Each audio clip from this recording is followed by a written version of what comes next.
The Week in Art is sponsored by Christie's. Visit christies.com to find out more about the world's leading auction house since 1766. Auction, private sales, online, art, anytime.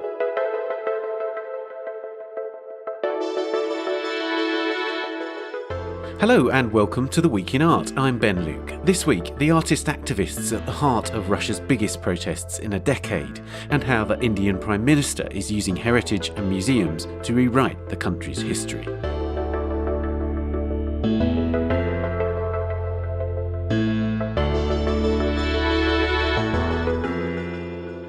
We talked to Lölja Nordic, an artist, DJ and activist in Saint Petersburg who appeared in a video released this week by Pussy Riot, Russia's most famous cultural activists who caused huge ructions in the country with their punk prayer in Moscow's Cathedral of Christ the Saviour in 2012. And we talked to the academic Sarover Zaidi about Narendra Modi and Indian heritage.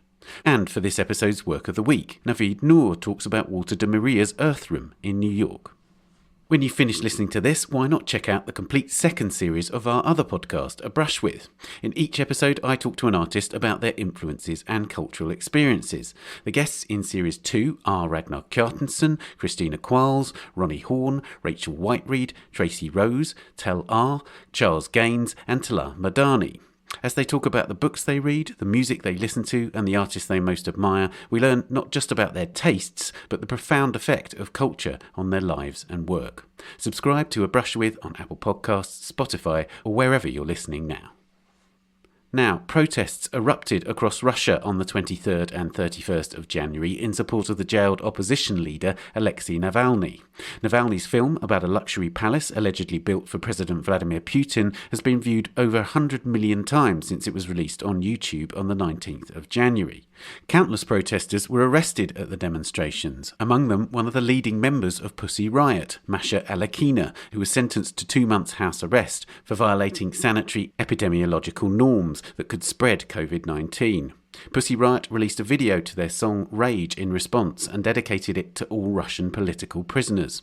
The video featured numerous figures in the Russian cultural scene, among them the feminist artist activist Lölja Nordic. I spoke to Nordic about her experiences at the protests and the role of artists in them. Lölja, I was really interested in something that you said in a piece which is on the Calvert Journal website this week. You made a point of saying that the protests are not just about Navalny. And I just wondered if you could unpack that a bit. There is a perception perhaps in the West that the protests have been triggered by Navalny and are about Navalny. They're not, are they? It's about much more than that. Yeah, there's definitely much more than that, because Navalny, he's just like the only bright figure in the opposition right now. And he has huge capacities. His team and the organizations that he runs, they have huge capacities to speak to the large audiences and bring them to the streets. So I think he is the strongest oppositional leader right now, but not all of the people who go out on the streets, they see him as the next president. Not all of the people who go out to protest, they totally agree with him in his political views, in his policy, in his views on what's the future of Russia is going to be. And I think it's cool, but now we are in a situation when we have really few chances to make such huge amount of people go out. So at this point, it doesn't really matter what is your opinion about Navalny's policies and his views. We just have to go out right now because we can't wait any longer. We have to use all the possibilities to be heard, to be seen, to shake the system and to make some change. Can you set the scene for us a bit? Because there have obviously been protests in St. Petersburg that you've been part of. Can you describe these protests and compare them to other rallies and protests that you've been on? How do they compare? I think these were like 23rd and 31st. These were the largest protests that I've seen in St. Petersburg for the last 10 years, I guess. And like people were going from every direction to the place where we gathered, and from every tiny street, from every prospect, every direction. And it was amazing feeling that a lot of different people, different ages, they all got together to protest and to say that we are tired of this system and we want some changes. And it was interesting that when the first protest started on 23rd of January, police wasn't that brutal that day. So they were like, I saw police brutality a lot, but that first day was like not the worst day that I've seen in terms of police brutality. But 31st was awful. I think the orders to the police were different in these 2 days, because I've been to a lot of rallies, to a lot of protests, and it's very weird and very, I don't know, disturbing when you see the same faces of same police officers. And like, you know, on Monday, they're very polite and they're very gentle and they're saying that we're here to protect you. But on Tuesday, they're beating you up and they're grabbing you and like pulling your hands and legs and grabbing you to the police station. And these are the same people, but with different orders, different days. And I think that's what we saw like on these 2 days of the main last protests. Obviously, the most notable, in terms of the art community, the most notable arrest is the house arrest of Masha from Pussy Riot. Can you give us a flavour of how much your community has been affected in terms of arrests or police brutality?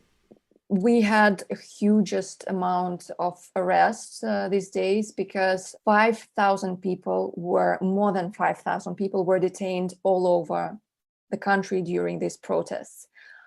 Several of my friends are now charged with 10 days of arrests, 14 days of arrests. These are people who were just on the streets. They were just walking on the streets. They were not violating any laws. Some of them were on the streets on the protest for their first time, and they're shocked by these actions of the government.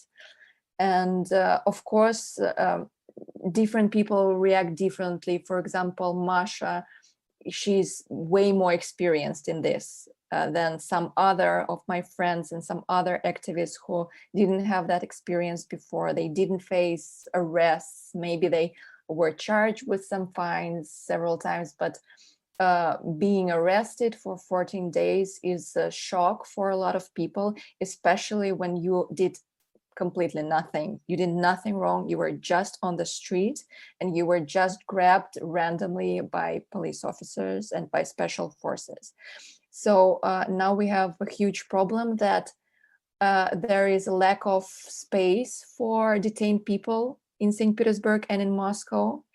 And so people were arrested on Sunday, and some of them are still not put in the place where they should be detained. Some of the people waiting for days in the police buses on the streets, they sleep there. They don't have a proper toilet there. They don't have a proper access to food there. They have to sleep like on each other, on the seats, on the ground of the bus. And this is completely awful. I think this is a terrible violation of human rights that's happening right now.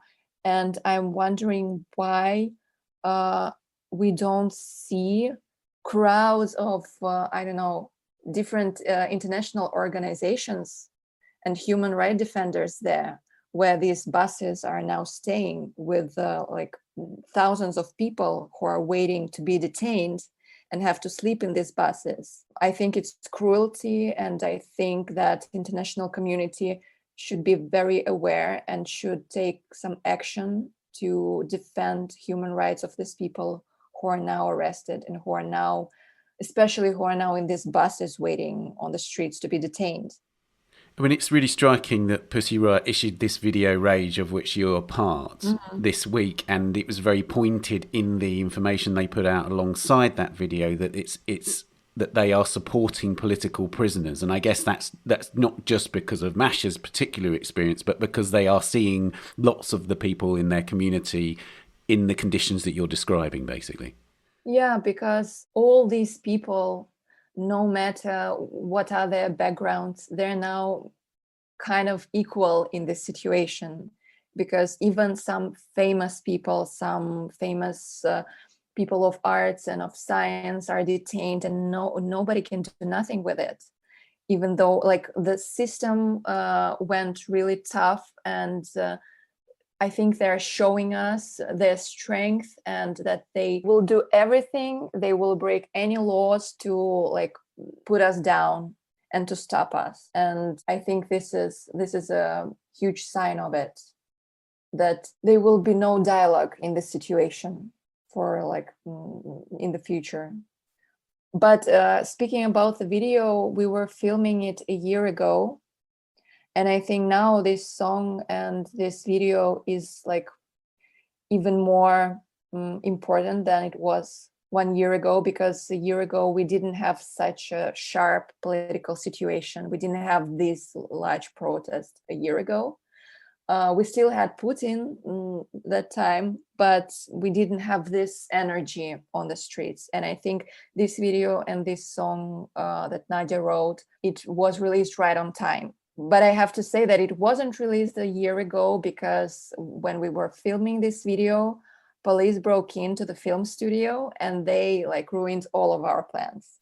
And the next day, 13 people from the shooting were detained also for a night at the police station for nothing, for just being with Pussy Riot. Yeah, I mean, that's the really interesting thing about the video, is because after the song itself, there's then this sequence in which you see the police arrive and accuse the band and the organisers of taking part in the promotion, the illegal promotion of LGBT issues, right? So it's clear from there that, and it relates very much to this present moment, because Masha has been under house arrest because she's accused of trumped up charges relating to COVID, right? So there's always an excuse for why they're making the arrests, right? Yeah, it is. And now we have several reasons for the arrests. I personally myself had searches, police search my family home on Sunday. They like knocked on the door at 7 a.m. My parents were completely shocked. They never experienced this thing before. And I don't live with my parents, but it's my official address. That's why they came there. They came to several activists in Saint Petersburg, like in the morning, right before this second protest. And they searched through all of the things for 2 hours. My parents couldn't reach anyone because they were like phones were forbidden. They just had to stand there and watch the search. So this is like just a terror. I think this is a state terror. This is a political repression. And they told my parents that they accused me in violating some law for blocking streets. And I don't know, something like that. And a lot of activists went through this, like several activists in St. Petersburg went through the same searches and were accused on violating this law. But it was like, I don't know, they are coming up with these ideas, with these weird laws that nobody broke, nobody violated it, but they are trying to like pull up the system to make it look like we could do it just by standing on the streets, by walking like on the streets during the protests. I wanted to ask you particularly about your feminist activism, because that's obviously part of all of this, isn't it? And in particular, there are some very concerning events relating to feminist activists across Russia. Can we begin by talking about Daria Apahancic, because she has been arrested in actual fact for making artwork that defended another feminist activist. So could you talk about her? Yes, Dasha Apahancic, she also had a search last Sunday, at the same time that my family had. But unfortunately, she was at home. She was at home with her kids, and they searched her home for 6 hours. And then they took her to the police station also accusing her not as a person who violated this law of blocking streets and everything, but the person who sees the violation. So it's an accomplice, essentially. Yeah, I guess so. They searched her home for 6 hours. Then she spent hours at the police station explaining herself to the police. And they took a lot of her stuff. They confiscated her laptops, her phones of her kids, everything, like all the flashcards. They took some like feminist posters, some stickers. So they do it all the time. They find everything political. And even if you have, I don't know, like some basic feminist illustration stickers, they will take it and make it like an evidence there that you are doing some political actions, that you are some radical or something. So Daria was under huge pressure during last year because they gave her a status of foreign agent. Maybe you heard of it. Some like NGOs in Russia who like fight for human rights and who do social work to punish them, to make their life less easier. A government puts this status on people, on persons, and on organizations, like they're foreign agents, and like this status brings troubles to their work, and brings like a lot of attention from the special forces and the police to their work. So Dasha is one of the first persons who got this status, because before that only NGOs got this status. So not persons, but whole organizations. So Dasha was one from the first 5 people, and now she have to, like, everything she posts is online, everything she writes, every work she does, she have to like put these huge letters, caps lock, that this is a post of the foreign agent. And I think this is humiliating, and this is another tool of our state terror that tries to humiliate us. They try to like mark us as some radicals and some like people that don't have right for their opinion.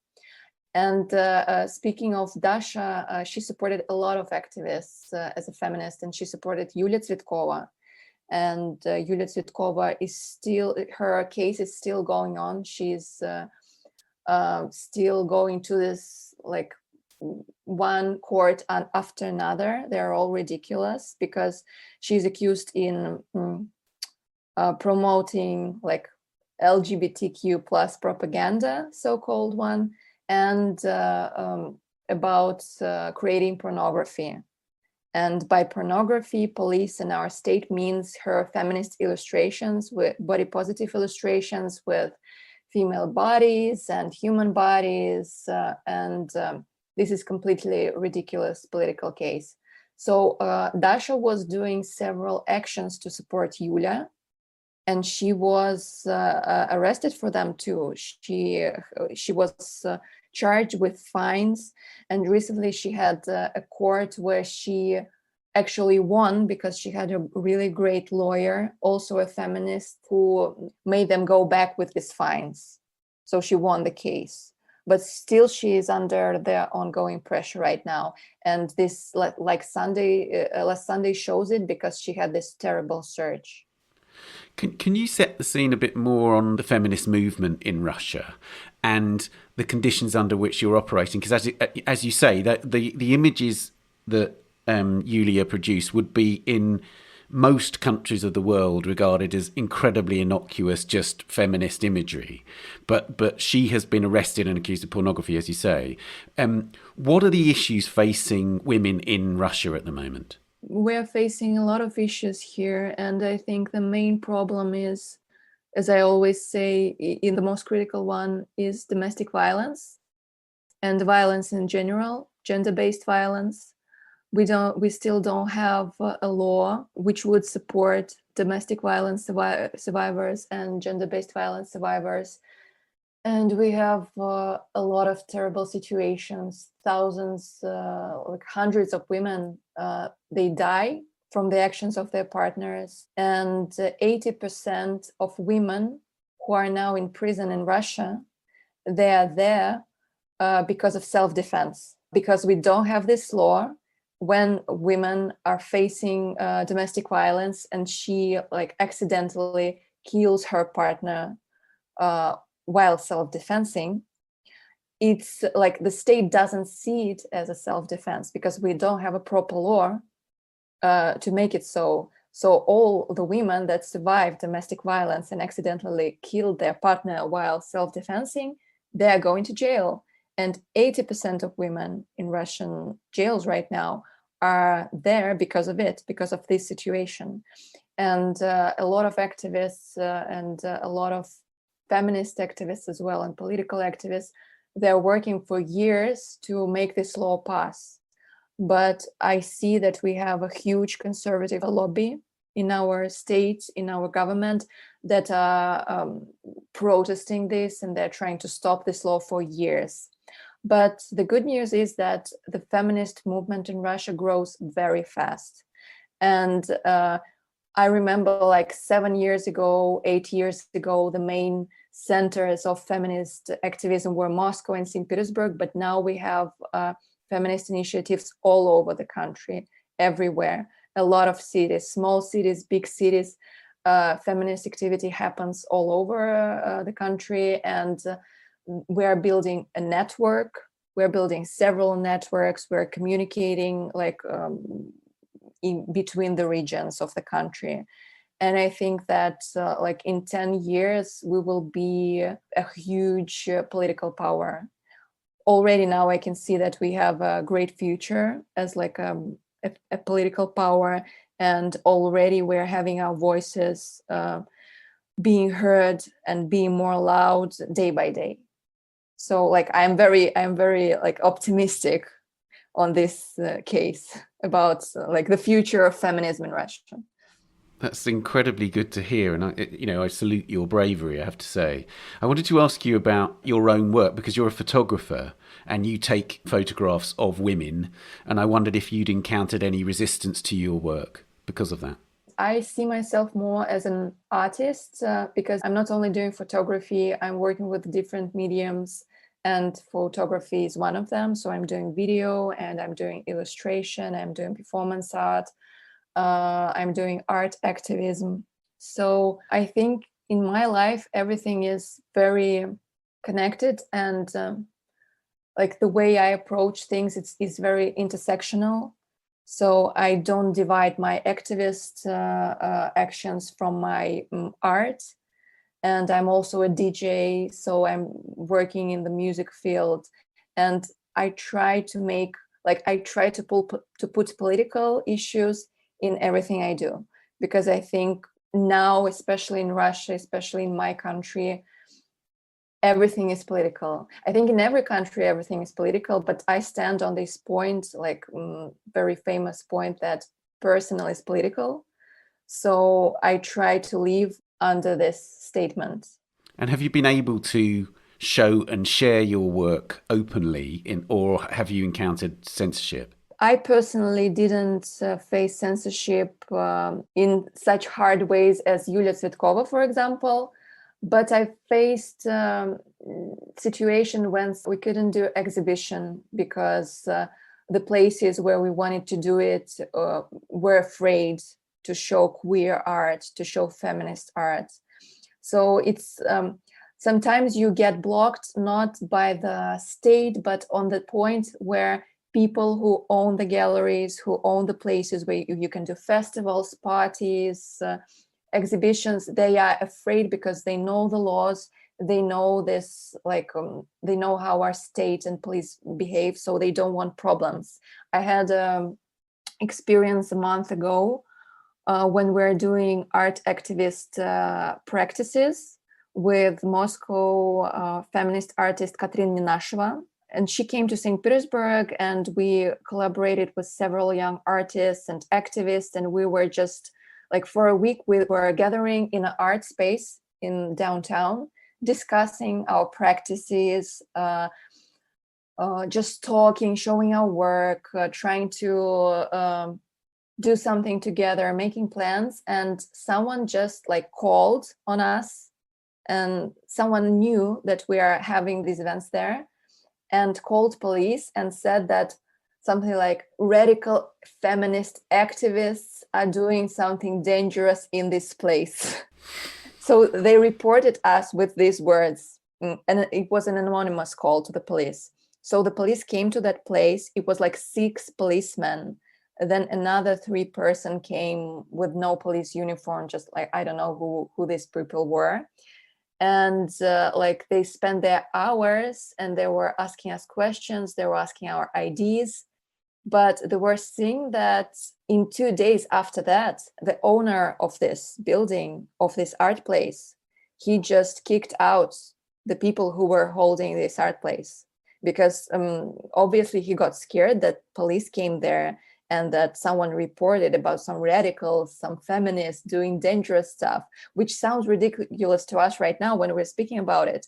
But it doesn't sound ridiculous to the person who owns the place and know that he lives in Russia, where he can go to jail any second. So that is a problem. You can do something like connected to feminist issues or political issues, and the place can get shut down in a second. Last question, and you mentioned that you felt optimistic about feminism. Do you feel optimistic generally in terms of, this is the first time that a generation that effectively has never known anything other than Putin is out and protesting? Does that add a certain significance to these protests? And therefore, do you feel optimistic in general about the future of Russia? For me, I don't see it in terms of generations, because every time I go on the streets, I see people of very different ages. And I don't know why, but like federal television in Russia and like, I don't know, pro-government media, they always cover these protests like it's some schoolboys and schoolgirls and like some only students, like stupid kids are going out. But it's not true. A lot of older people are there. Like people in their 30s, in their 40s, in their 50s, in their 70s, a lot of people. It's a range of ages there. And for me, it's very optimistic, because I think it wouldn't be that great if there were only kids, if there were only teenagers. We see that a lot of people with different backgrounds are out, and they're like skipping their jobs, they're canceling their weekends to go out and to risk their safety because they're so tired of it.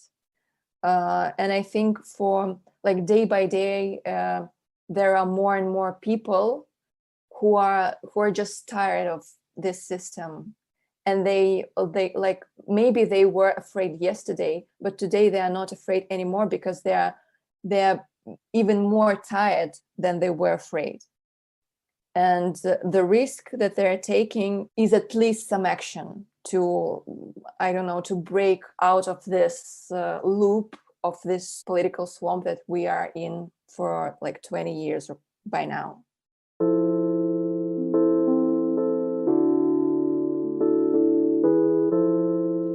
Okay, well, Lölja, thank you so much for coming onto the podcast and talking to us about it.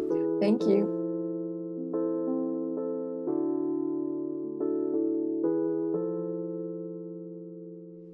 You can read our reports on the Russian protests at theartnewspaper.com or on our app for iPhone and iPad, which you can get from the App Store. Coming up, we hear about Modi's grand building plans in India and the artist Navid Nuur's take on Walter de Maria's Earthroom. But first, here are some of the top stories on the Art Newspaper's website this week.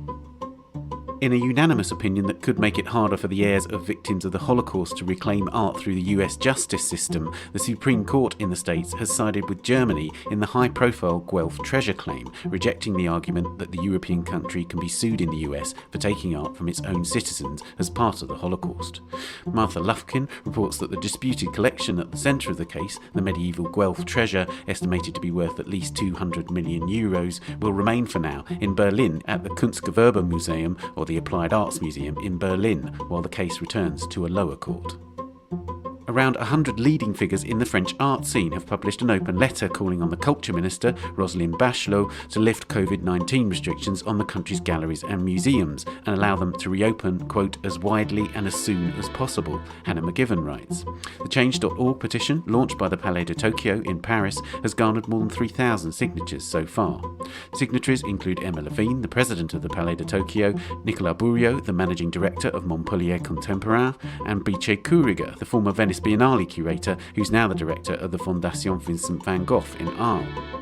The letter invokes museums' essential role in promoting mental well-being amid the pandemic. We wish to be able to take care of visitors now, it concludes. Art, like health, helps to heal the human soul. And finally, the Spanish government has negotiated a deal to keep the prestigious Carmen Thyssen-Bornemisza collection in Spain, Gareth Harris reports. The new arrangement, struck with Baroness Carmen Cervera, the widow of the industrial tycoon Hans Heinrich von Thyssen-Bornemisza, who died in 2002, means that more than 400 works housed at the Thyssen-Bornemisza Museum in Madrid will remain in Spain. The collection includes works by Monet, Sisley, Renoir, Degas, Rodin, Matisse and Picasso. You can read these stories and more on the website or on the app. We'll be back after this. The Week in Art is sponsored by Christie's. As we go deeper into the winter season, Christie's continues to bring exciting new discoveries through its auction calendar. Join Christie's on an antique hunting trip to Brighton in the online auction of Patrick Moorhead, Hidden Treasures. The sale, for which bidding is open now and continues until the 15th of February, is curated by the legendary antique dealer himself, presenting an eclectic mix of objects and styles spanning Regency furniture, Chinese ceramics, Meissen porcelain, clocks, chandeliers and more. The refreshed schedule complements Christie's private sales. Bid and buy art at any time and from anywhere. Find out more on christies.com. Welcome back. Now, last month, the Indian Supreme Court gave the green light to the Prime Minister Narendra Modi's £2 billion plan to entirely rebuild several of India's government buildings in a 3-kilometre stretch of Delhi designed by Edwin Lutyens in the early 20th century and known as the Central Vista. Another contentious building project is the Ram Temple in the northern city of Ayodhya, which is dedicated to the god Ram, an incarnation of the deity Vishnu, who many Hindus believe was born in the city. Buildings and heritage have long been at the heart of Modi and his right-wing party, the BJP's reimagining of India along the lines of Hindu nationalism, or Hindutva as it's known. Perhaps the most notorious example was the destruction of the Babri Masjid, or Babri Mosque, in 1992, following a rally organised by the BJP and the VHP, an allied right-wing organisation. The Ram Temple will be built on the site where the Babri Masjid once stood. Meanwhile, modernist buildings, synonymous with the Indian National Congress, India's centre-left party, are also being torn down. The art newspaper's Kabir Jalla spoke to Sarover Zaidi, an anthropologist, philosopher and professor at the Jindal School of Architecture, whose work focuses in part on architecture and religion in India, about Modi and his government's approach to heritage and museums. So you're in Delhi right now, where an enormous protest organised by Indian farmers is currently underway, and this is the second mass protest to take place against the Indian government since Modi was re-elected in 2019. So can you tell us a little bit about the political climate in Delhi right now? The first thing that I want to say is the political climate in our country is extremely tense because of the fact that the farmers' protest, at least in the last month, has catapulted into a very strong opinion against the ruling government. The Delhi borders are kind of sealed from all sides, especially in the last week. The government has built the city like a barricade city. There has been suspension of internet in these areas. The barricading is brutal right now. And it's very, very abusive to citizenship, to the idea of who is a citizen, and there is surveillance. So it's not a very nice place to be in right now. And for me to do this and speak about this is already something that is giving me a sense of self-doubt as a citizen. So yeah, that's where we are at. And amid this massive unrest, Modi has decided to rebuild the Central Vista in Delhi to the tune of about £2 billion. And this is, of course, not the only contentious building project that has recently been greenlit. I am, of course, referring to the Ram Temple in Ayodhya. Can you please tell our listeners why these projects and what they represent are so controversial? So, actually, I want to start with the Central Vista. The Central Vista is part of a series of events and ideas that have been going on in India for the last 40 years. And it starts with 1992, when the Babri Masjid is pulled down by people from Hindutva factions like the RSS and the BJP. And then it is, in a sense, what I'm a social anthropologist and I work on architecture and nation states. And that is the moment where the fall of the Babri Mosque is the recasting of a new horizon of the nation state. And it is the most important event after the partition of India. And it is an event which looks at the fact that now the mosque dome has to be removed. And it's one of the things that is you sometimes mentioned is that probably the first time that you saw the domes of Babri Masjid was when it was being pulled down. And before that, it was not something that was really actually a matter. I mean, there was a court case going on, etc. The claim of the Hindutva groups was that it was built on the spot of where Lord Ram was born. And interestingly enough, the court case of the Babri Masjid and the Ayodhya dispute goes on for 30 years.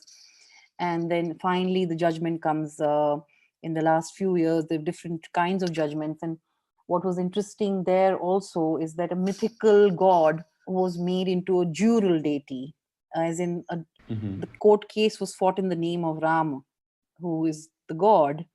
And the real mosque was called a disputed property. So there's a very strange binary of how something that was not real was made real through law, which is the god, and the mosque, which was real, was made into a contested property. In fact, they don't even call it the mosque continuously in the legal document. The reason I'm going back to this whole story is because it is a watershed moment in the history of India, which leads to a lot of the things that we are seeing and experiencing right now in what I would call the architectural and the monumental horizons of the country. And this includes the Central Vista also. What is actually interesting to think back on is the Archaeological Survey of India, which was the first body that was set up in 1861 by the British. Now, this is a very interesting moment. 1861 is after the First War of Independence of India, which is 1857. And I want to mention these dates because it's not chance that the British are setting up the Archaeological Survey of India in 1861 after about 4-5 years when the First War of Independence is fought, which is also called the Revolt of 1857. And one of the things they did in the setting up of the Archaeological Survey of India was to make spaces like the mosque, which was a public congregation space, especially because of the Friday prayers, they make it into a monument. So you delegitimize a building as a congregation space and you move to making it into a monumental aspect. And there's a very fantastic book, in fact, on this by Kaveri Boer called Monumental Matters, which looks at these histories of the ASI. Interestingly enough, the ASI also has a role to play in what is happening in the Ayodhya and the Babri Masjid dispute case, right? And how powerful is the ASI in India? How much sway does it have in government? It has a lot of power because it is part of a bureaucratic system, right? It is what people like Hannah Arendt and Gramsci, etc., even Foucault would call the apparatuses of institutions and materials that the government functions through.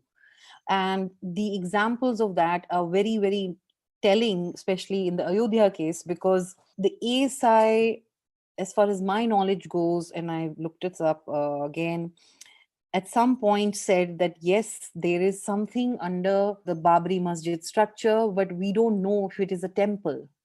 Some of them had even said, there were two archaeologists who said they are Buddhist ruins, they are something else. So there was a split in the way the ASI was thinking.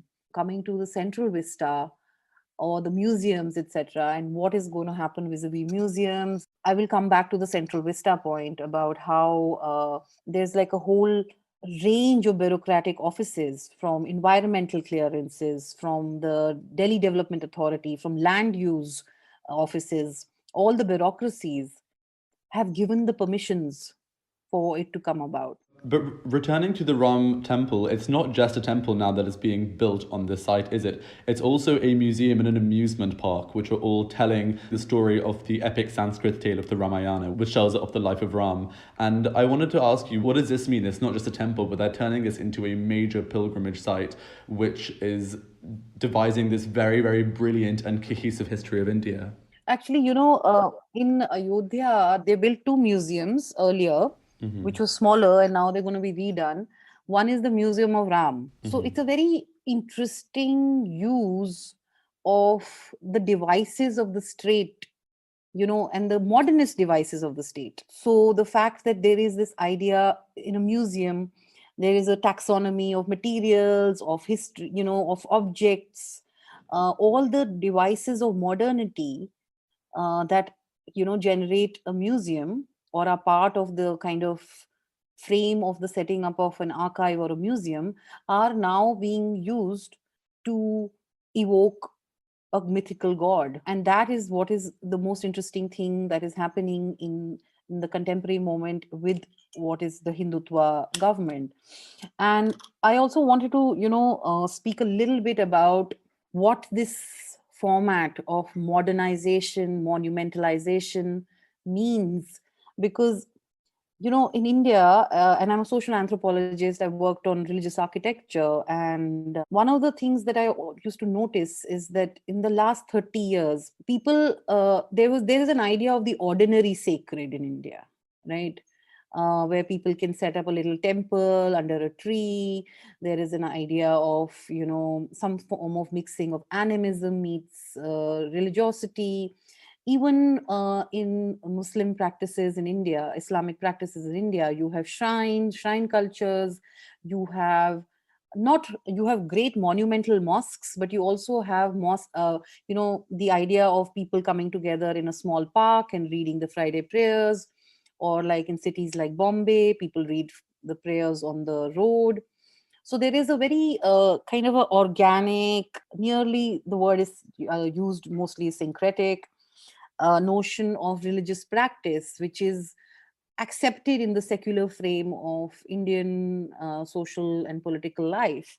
What is very distinctly interesting here is the way in which the Hindutva groups have combined the monumental, the modernity, and ideology to generate a new format of the architectural, of what they think is to be known as an idea of the future of a Hindu nation. So would you term this a sort of hybrid model that they're using, or is it a completely new one that has no precedence with other leaders of the Republic? No, so they've definitely picked it from the past, and we know that. And I wanted to mention this earlier also, which is India when it became independent in 1947.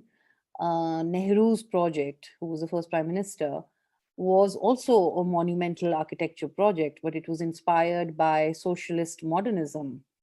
And we have Corbusier building Chandigarh. We have a lot of modernist buildings being built in Delhi. It was also big dam projects were started. So there was a huge kind of as I call it, the recrafting of the socialist modernist horizon that Nehru generated.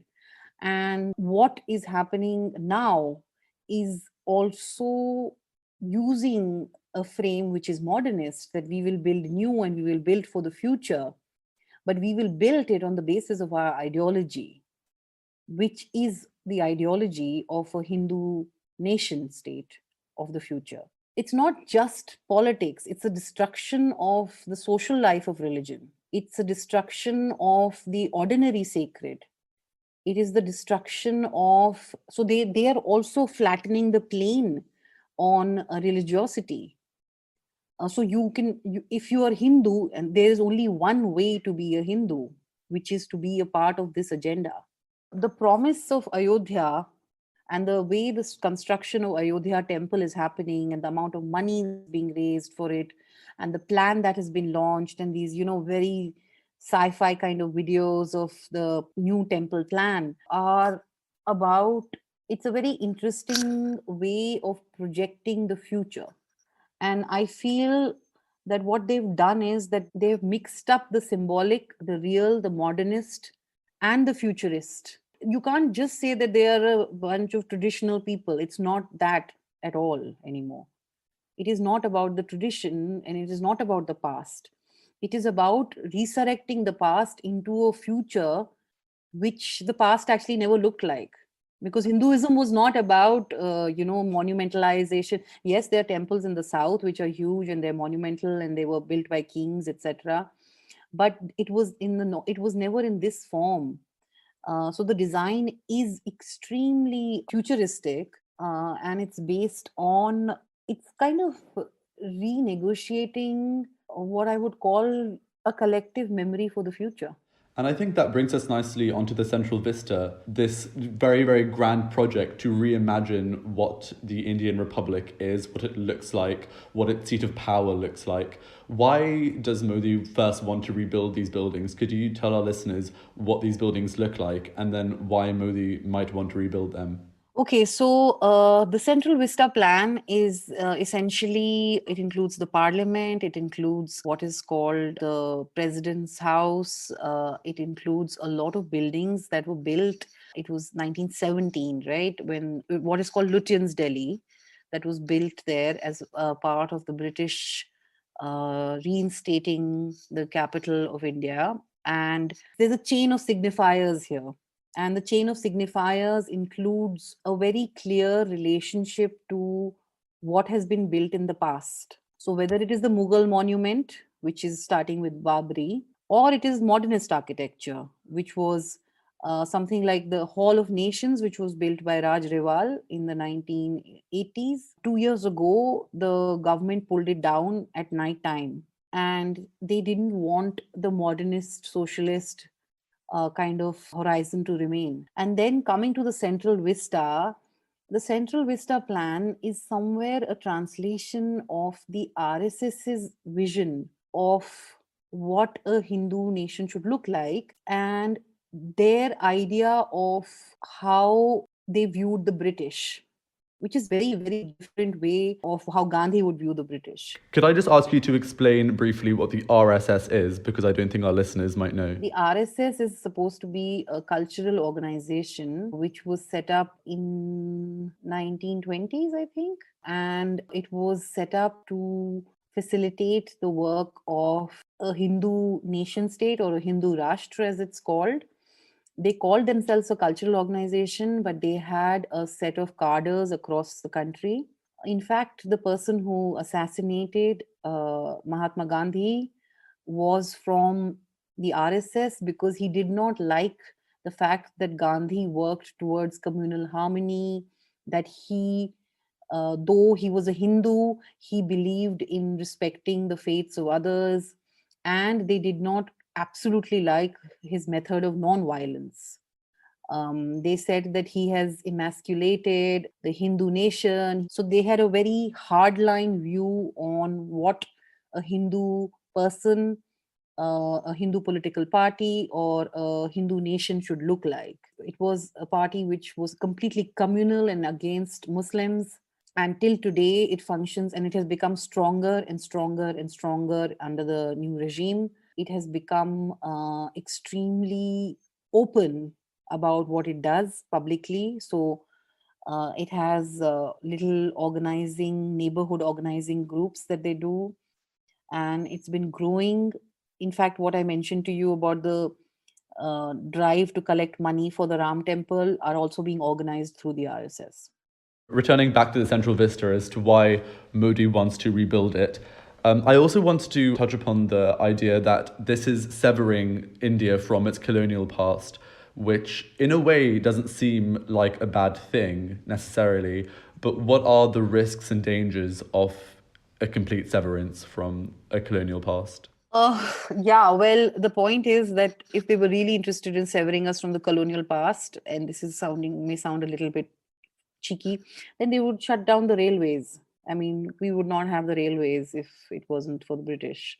So it's a very pick and choose method. It's about the fact that they want to, somewhere, they don't wish to have a relationship to the past which is functional. And if I was looking at the architect who's finally making the Central Vista plan, and it was very interesting how he kept saying things about how this building is now useless. You know, it doesn't accommodate people, it doesn't not able to hold in the number of offices, the government offices that it contained. It's a different form of governance now. It's dirty, it's not accessible, all these very regular tropes that every architect uses in recasting or justifying what they're doing. And Professor AGK Menon, who actually was one of the first people who leads a public forum called the Lok Satta Group. And he actually talks about a very interesting point where he's evoked Hannah Arendt, and he's called the fact that the architect is become a part of the system of the banality of evil and routine, and the fact that there is no way that people who are involved in this project are not part of something that the Hindutva government is trying to resurrect. And I suppose the lingering question is, as you mentioned, India is at this economic impasse. It's had its two worst financial quarters since records began. Why is Modi spending so much time and effort on cultural heritage? Might this be a distraction from policy failure elsewhere? I think it's not about a distraction. I think the optics of architecture, the optics of built environments, of what is done in material form, even the statue that he built, the Statue of Unity, the Sardar Patel statue in Gujarat, right? These are all optics of the state. And the best examples for this are, of course, the Russians, right? Or Saddam Hussein's statue in Iraq, or so somewhere certain kinds of regimes play on the optics, and the optic, and so it's actually very telling of the fact that this device has been used constantly, of generating both cultural icons, of working with buildings, of the show and the glamour of these buildings. It's constantly been used historically. So it's not actually something new. It's just that right now it is wedded with an ideology which has been extremely, communal. And it's about a very clear idea of a nation state. So that Modi's temple, Hindu temple in Ayodhya, destroys the street corner and the temple under the tree. It destroys Hinduism, actually. It doesn't, and it resurrects it only in its political and in this kind of what I call the alpha male form of Hindutva. So the destruction is immense. It's a social destruction, and the optics of it is what people are caught in. Modi and the BJP are also very much focusing on Indian museums. In the last union budget prior to the coronavirus pandemic, the finance minister announced that 5 new museums were going to be set up near archaeological sites. And recently, a museum in Agra, which is where the Taj Mahal is located, was changed from the Mughal museum to that of a Hindu warrior king. So I want to also talk about what the relevance is of Modi and the BJP invading museum space so heavily. Well, it is the classical formation and fabrication of ideas of the truth. And if you have to generate a new future, which is based on an ideology, which is the Hindutva ideology, you have to tamper with the past. And the museum is that location where you tamper with the past. You stick to the technique. So you're still calling it a museum, but as you stick to the techniques and the devices and the apparatuses of modernity, but you put in what you want as the truth. I mean, this is also a critique of modernity somewhere, of what it can lead us to. So, yeah, so that's what he's doing. And I think these museums, the fact that you have a museum on Ram, it's nearly surreal to think of it, right? And what would be in that museum, right? What evidence would we ever have of something like that? What would be the science of that museum? What is the notion of faith then? So is he making museums, or is he making temples in the garb of museums? To what extent is all of this a triumph of Hindu nationalist ideology, or could it also be interpreted perhaps as also a failure of 20th century modernism and the 20th century nation building project that, was envisioned at the time of independence? Well, of course, part of the failure is of the left and of the fact that we could not contain certain things when they started, because I literally gave you a genealogy of the Hindutva moments and pre and post independence. And post independence, the fact that we had the Babri Masjid demolished, and that was the time when the Congress was the ruling party. It's the proof is that the horizon was already set then. And then how do we actually go back? What do we go back to? The socialist modernism, in a sense, failed to rise to this occasion, to be able to contain these things, even though constitutionally we were very strong to contain these factors, and we are a secular republic, democratic republic. It didn't work. Something didn't work. I don't know what the future will actually look like. And if the future, which has been imagined and being crafted right now, will actually ever be undone.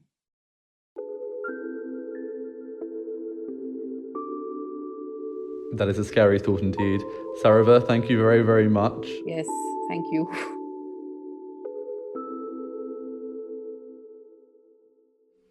You can read more about this story on the website and the app.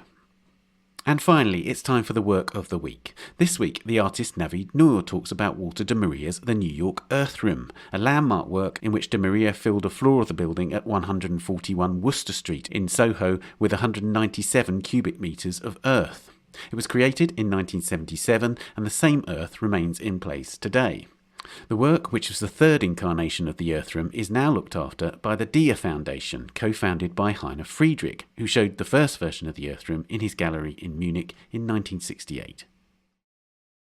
Navid, you've chosen Walter de Maria's Earth Room, which of course is a permanent work in New York. Tell me about why you've chosen this. And the reason why I picked it was that first time I went to New York was 2006, I think. And I heard about this piece from a friend. Yeah, there is this room and it's full with earth. It's really amazing. And the guy wasn't into art, so he had no reference, nothing. There's this room, it's white and it's just full of earth. It's unbelievable. And the moment I landed, I was like, okay, something I need to look for. And okay, of course, within a few moments, I found out it's a piece by Walter de Maria, and I wanted to visit it. So I went there, and yeah, it's very poshy street with all these shops, and things are dynamic, coffee shops, everything going on. And then I was like, what the hell doing? Huh? Oh, there's this doorbell. So I pressed this doorbell. Then I go up, like, where am I going? And then I went up, and suddenly there's this desk. One guy is sitting there, and that's it. And then you're in a loft in a building, and you're just literally looking at a space filled with earth, like as far as you can see. And you can't really go around the corner, so you're sticking your neck as much as possible away from the glass as you can before you lose your balance, just to see the corner. But you can't go around corners with your eyes. You just need to be there and see the whole thing. And I felt a bit odd because I was looking at the work. There's this one guy looking at you, not really, but still looking at it. And it's quite intimate. So I couldn't just let go like, oh, it's me and the piece. So I was like, after 5 minutes, okay, man, thanks. And I went down. And and then I did my walk. I was like, what the hell was that? Let me go again. So I went again a bit more relaxed. Because you need to do it a few times. Because the first time it's just too practical. You're just there, you see this guy, everything is white, you see this earth. And now second time it was better. And third time it went okay. So actually when I was staying in New York, I went a few times. And I did it quite often. Whenever I went to New York, I went to visit the Earth Room. And the piece also changed in your brain, because in the beginning it's very awkward and very special and very strange.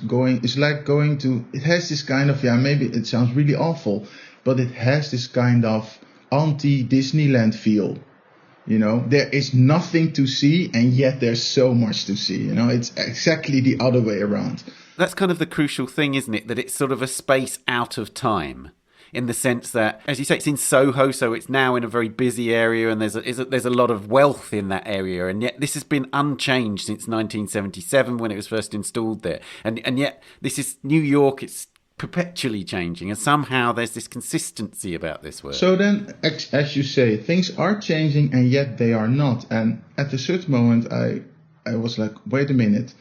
The real ingredient of this piece is time. How, in this case, somebody owns time, not as in the bigger New York space, but there is a situation where time is being owned within those square meters.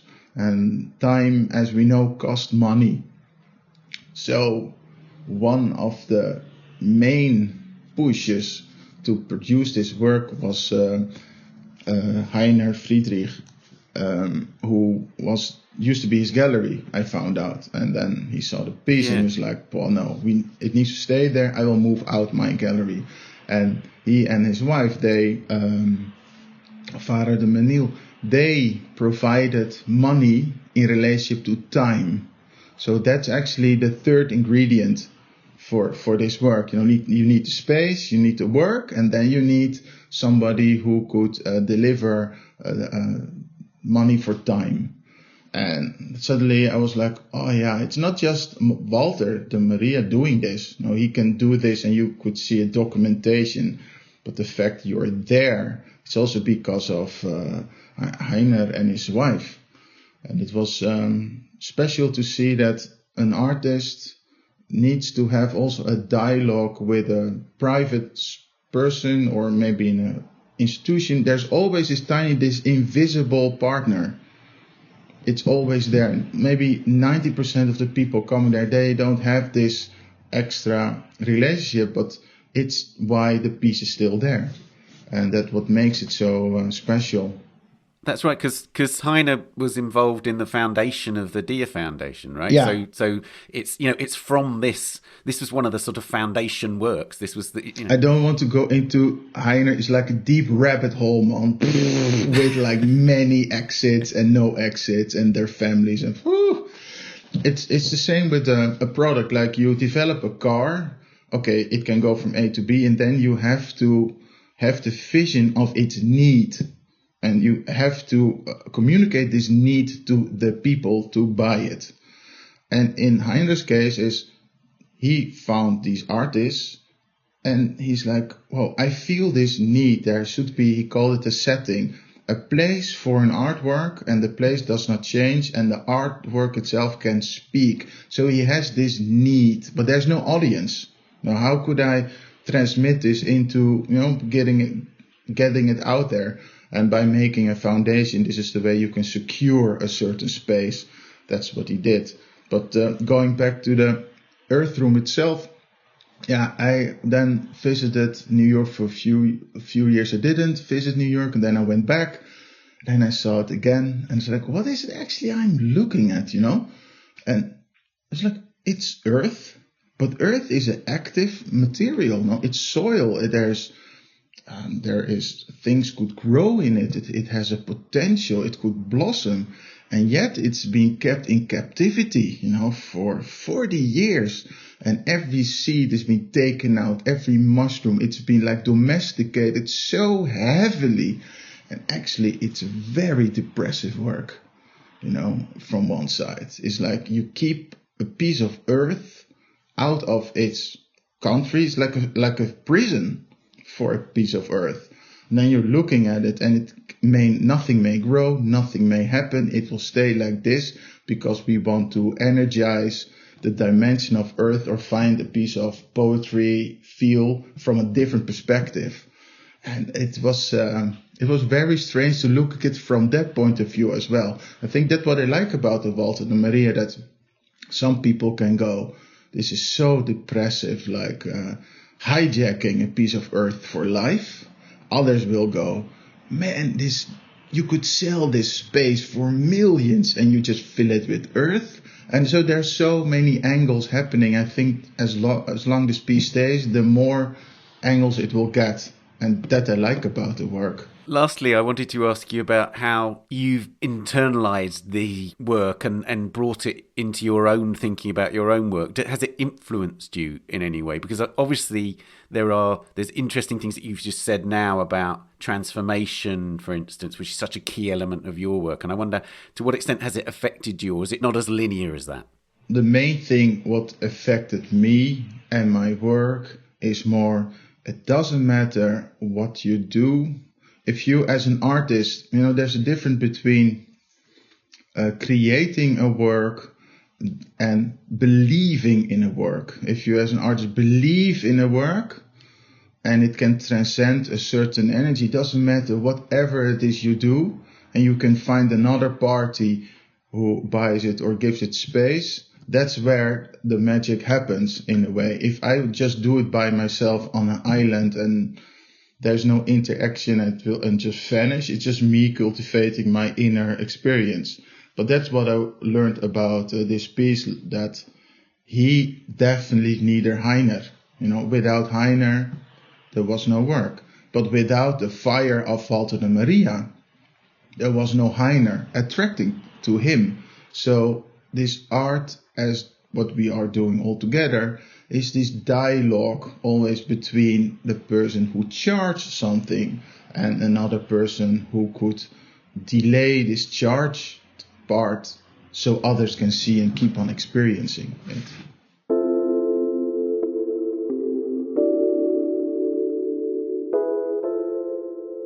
Navid, thank you so much for talking to us about this amazing work. Okay, happy to do.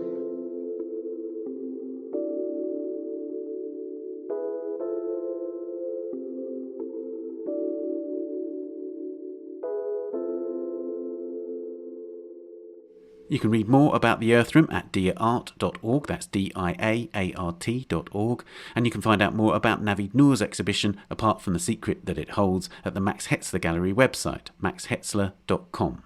And it will be open to visitors when the UK lockdown eases, of course.